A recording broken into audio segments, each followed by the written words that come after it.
Before this summer, I'd never been inside a cave full of swimming bats, let alone almost had one fly straight in my face. I never sat in total darkness in the middle of a tropical forest, quietly waiting next to a mist net, hoping something wild might show up. I definitely never thought I'd be crawling through muddy, humid caves like a legit field researcher, covered in dirt but weirdly excited. When I first signed up for the tropical ecology field school in Belize, I was honestly just looking for something different, something cool to shake up my routine. But this trip turned out to be way more than that. It honestly felt like one of those BBC nature documentaries I used to watch as a kid, except this time, I was in it.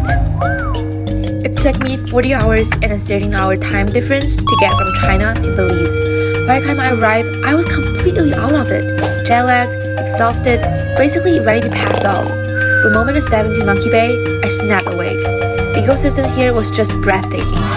Our guide Justin took us through all these little caves, sharing tons of ecological knowledge I never even heard of before.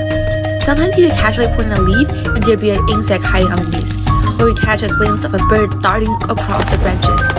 He explained everything so naturally, and you could tell he really knows this land, and he genuinely cares about it. We were going in and out of caves almost every day, collecting arthropod by day, setting up mist nets to catch bats by night. The pace during the day was intense. You really lose track of time in a cave. Your headline becomes your only vision, and all you hear are dripping water, the flutter of bat's wing, and your own breath. Catching arthropod wasn't as easy as it sounds. They often hide in tight crevices. You have to crouch, twist, sometimes even crawl in completely. And that's what really hit me. We weren't just observing cave ecology, we were immersed in it. Breathing the same air, moving through the same darkness, becoming part of the rhythm of the life underground. Catching bats at night is a whole different experience. As soon as it got dark, we started setting up the mist nets, then waited quietly at the edge of the forest with our headlamps off. To improve our chances of catching something, we had to kill all the lights and stay completely silent.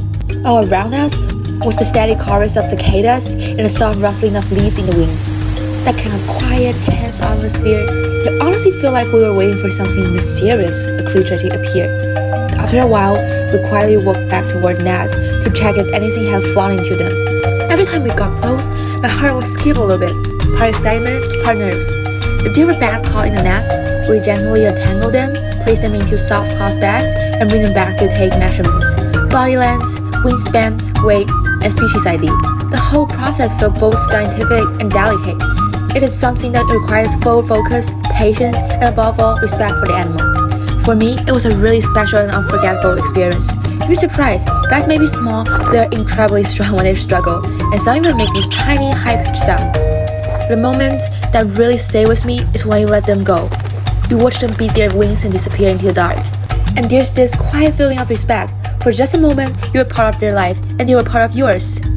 During our cave expedition, it wasn't just about studying bats or collecting arthropod. We were constantly coming across traces of the ancient Maya, shattered pottery, carved rock walls, entire cave chambers, all quietly telling stories from a past we never directly know.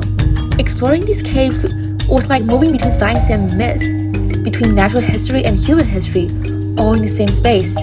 What amazed me even more was sometimes Lenny told us, according to Maya beliefs, nighttime actually rises from the cave.